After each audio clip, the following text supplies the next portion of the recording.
जिस आदमी के करोड़ों अनुयायी हैं, करोड़ों 20 करोड़ अनुयायी, उसके बारे में भाटी जी लोगों की भावनाओं के साथ खेल रहे हैं। औरंगजेब को धर्मी नहीं बोलेंगे, लेकिन बाबा बागेश्वर नाथ को भाले लोगों के बीच में कहता है कैंसर हॉस्पिटल मुफ्त में खोल रहे हैं बाबा। ऐसी बात को सहन करोगे क्या? बिल्कुल। इस देश से ज्ञान विज्ञान खत्म हो जाएगा, इस देश से तर्क खत्म हो जाएगा। ऐसे बाबा किसी को भी उल्लू बना देंगे। क्या उल्लू बनाया बाबा ने? टेलीफोन पर बात करता है। क्या बढ़िया था गुरु।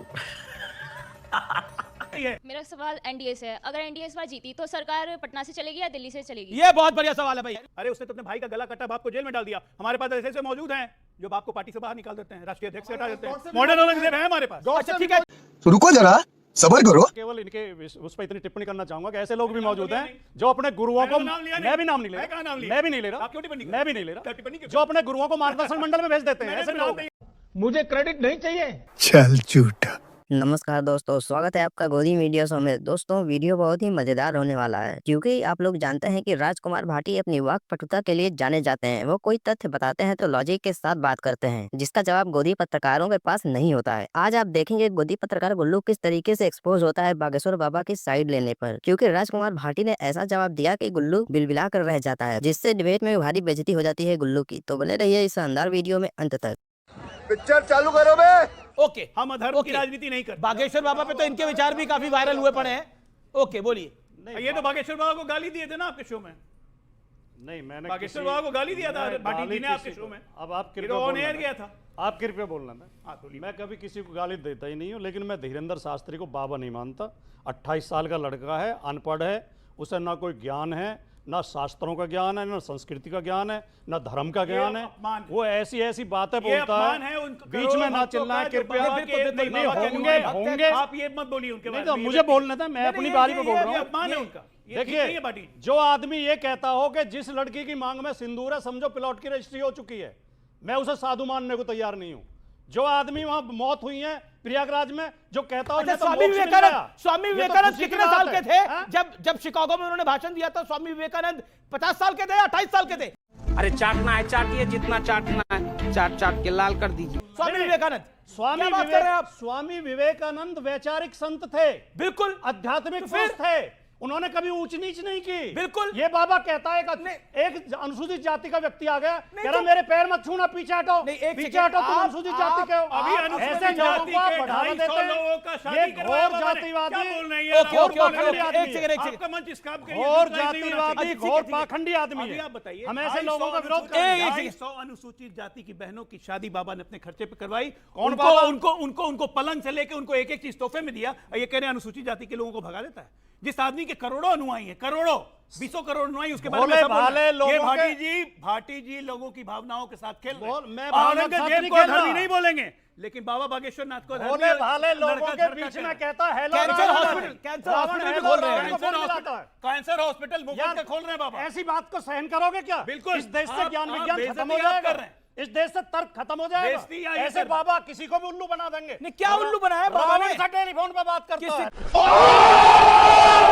क्या बढ़िया था गुरु।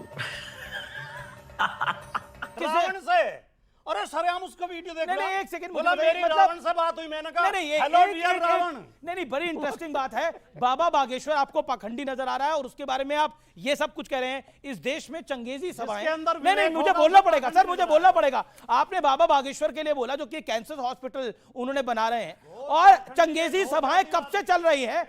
कब से चल रही है इस देश के अंदर, जिसमें एक को हाथ लगाओ 50 को करंट लगता है? उसके बारे में मुंह नहीं खुलता आप लोगों का। बाबा बागेश्वर को यहां खड़े होकर गाली दिए जा रहे हैं तब से। चंगेजी सभा को एक को हाथ लगाओ 4 को करंट। आप कमाल की बात कर रहे हैं सर।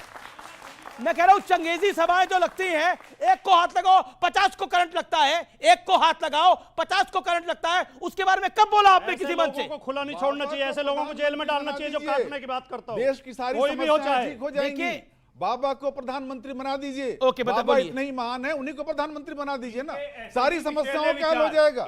सारी समस्याओं का हल हो जाएगा। बाबा को प्रधानमंत्री बना दीजिए। चैलेंज देता हूं मैं, इन तीनों को बोलता हूं, जरा बोले कि औरंगजेब सबसे क्रूर शासक था, हम उसकी निंदा करते हैं। हम उसकी निंदा करते हैं। नहीं बोल पाएंगे ये। औरंगजेब, अरे बोल रहा हूं, कांग्रेस बोल रहा हूं। अब वो आदमी की क्या कार्रवाई कर रहे हैं? अब वो आदमी पे क्या कार्रवाई कर रहे हैं? पूछो पार्टी से क्यों नहीं निकाला? शांति से आपने हिस्ट्री आपको पढ़ी सवाल है, किया गुस्सा होने के लिए। आखिर हिस्ट्रिया पढ़ी है, और आप हिस्ट्रिया से ग्रस्त हैं, हमने हिस्ट्री पढ़ी है, हम शासक को शासक के रूप में देखते हैं। औरंगजेब को तो एक शासक की तरह देख रहे हैं, लेकिन बागेश्वर बाबा को एक धार्मिक बाबा की तरह नहीं देख रहे। कहाँ समझ रखा है हमको? दलाल दलाल उनके लिए क्या क्या विचार रखे गए, चैनल उस बात से बिल्कुल सहमत नहीं है, उनके करोड़ों अनुयायी हैं और हम निश्चित तौर पर कहते हैं कि सबको अपने विचार रखने का हक है, लेकिन भावना के साथ, क्योंकि उनके करोड़ों अनुयायी हैं। मेरा सिंपल पॉइंट है कि औरंगजेब को तो आप कह रहे हो शासक को शासक देखना चाहिए, लेकिन यहां आपके विचार अलग हो जाते हैं। औरंगजेब ने इतने हिंदुओं की हत्या करी, मतलब शिवाजी ना होते तो कहा जाता है सुन्नत होती सबकी। आपने जिस यूनिवर्सिटी में पढ़ी है उस यूनिवर्सिटी का नाम है entire political science university.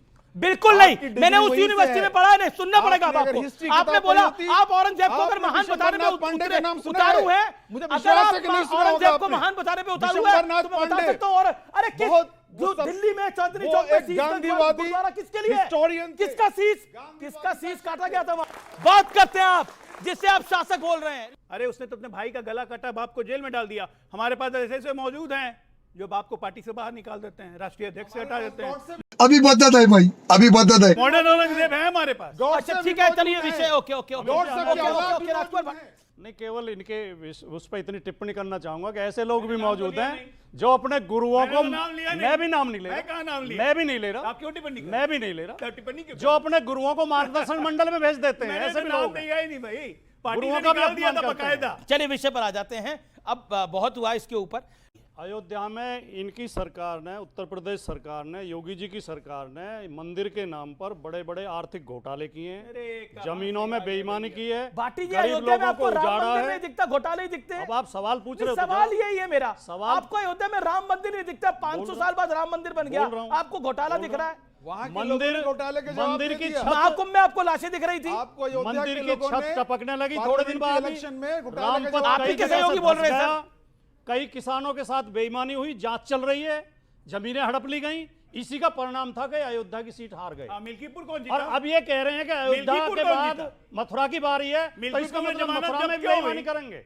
Milkipur कौन जीता? ये बेईमानी से, बेईमानी से। बात तो सही है। हो गया काम खत्म। नहीं मतलब आपकी सरकार की प्रायोरिटी क्या है? अयोध्या, काशी, मथुरा? विकास भी, विरासत भी, धर्म भी, संरक्षण भी, भारत का गौरवमयी अतीत भी और भारत की लंबी छलांग भी, ये हमारे सरकार का मकसद है, यही मोदी जी का मकसद है। ठीक है, जिसको जो लेना हो ले, लेकिन नौजवानों को भी तो दे नौकरी। ये पोप से पूछ के ये स्टेटमेंट देखिए मिर्ची लगी। नहीं, ये पोप से पूछ के नहीं, statement नौजवानों की जहां बात है इन्हें अरे तो हरे कृष्ण बोलने में क्या दिक्कत है? जहां देखिए भाई, इस तरह मैं हरे बहस नहीं कृष्ण करता। बोलने में मैं क्या इस तरह दिक्कत है? बहस नहीं ओके ओके, करता। उनकी बारी है। हम तो सिर्फ नौजवानों को नौकरी देने के बाद कहने पीड़ा इनको शुरू हो गई। ये नौजवानों को महाकुंभ में अगर इतने लोग आए तो नौजवानों को भी नौकरी मिली ना। आप भी डिस्टर्बिंग एलिमेंट नहीं, मत नहीं, बनिए। अरे मैं तो आपसे सवाल ही पूछ रहा सुनिए, हूं। तब बीच जी, सुनिए। बोलिए। अब आपने पूछा तो सुन लीजिए। बीजेपी तो यही चाहती है कि नौजवान को नौकरी मिले, ना किसान को कोई मदद मिले, न महिलाओं को कोई लाभ मिले, चाहे उन्हें कोई रोजगार और सुरक्षा मिले। तो इनकी बात कौन करेगा? पर अब 10 साल से रोजगार चिल्ला रहे हैं, लेकिन आपको फायदा तो पॉलिटिकल हो नहीं रहा ना। इसका मतलब पब्लिक के साथ कनेक्ट नहीं हो रहा ना। आप बताइए ना, अगर होता तो आप हरियाणा में हारते और महाराष्ट्र में इतना बुरा हाल होता, दिल्ली में शून्य आता। पूछ लिया। अरे क्या करूं मैं इसका? नो माय डियर फ्रेंड, मैं तुम्हें भड़वा कहता हूं, दलाल कहता हूं, और बताओ जी। हम हक की बात कर रहे हैं। जिताना हराना जनता का अधिकार है, हमें वो भी स्वीकार है, वो भी हमें चंदन लगा के तो पॉलिटिकल पार्टी ना, एनजीओ तो नहीं है। नहीं, हम अपनी बात रख रहे हैं। हम पॉलिटिकल पार्टी है, पॉलिटिकल बात करते हैं। मेरा सवाल एनडीए से है, अगर एनडीए इस बार जीती तो सरकार पटना से चलेगी या दिल्ली से चलेगी? ये बहुत बढ़िया सवाल है भाई। एनडीए जीती तो सरकार दिल्ली से या पटना से, ये पकड़ लिया आपको। अब बताइए। नहीं, बहुत अच्छा सवाल पूछा। अब तक आपने क्या देखा? सरकार कहां से चल रही है? सरकार पटना से चलती है। नीतीश कुमार अरे मुख्यमंत्री जीती तो हैं। पूछ रहे, अब तक की नहीं, आगे की पूछ नहीं, रहे हैं। आगे भी नीतीश कुमार इस देश के बहुत वरिष्ठतम नेताओं में से एक हैं। उनका एक अनुभव है, उनकी इज्जत सबको ही करते हैं। आपने सुना कि प्रधानमंत्री नरेंद्र मोदी ने उनकी तारीफ में कई बार कई तरह की बात कही है, और उन सरकार हमेशा पटना से चली है। ये तो सरकार की बात करी, दिल्ली से या पटना से? पटना और दिल्ली के बीच में कोई दूरी नहीं है। पटना दिल्ली एक ही है, और पटना से ही सरकार चलते आई है, पटना से ही सरकार चलेगी। खाओ माँ कसम। लगता है। जो मंदिर बनाने की बातें हो रही हैं, मैं ये कहता हूं कि अगर मंदिर बनाने से, मस्जिद बनाने से, गिरजा बनाने से, गुरुद्वारा बनाने से देश का विकास होता है तो लाखों करोड़ों मंदिर, मस्जिद, गुरुद्वारे, मस्जिद बना दीजिए। लेकिन सच्चाई ये है कि भूखे भजन न होत गोपाला, ले ले अपनी कंठी मां। बहुत ये बड़ी अच्छी बात कही आप।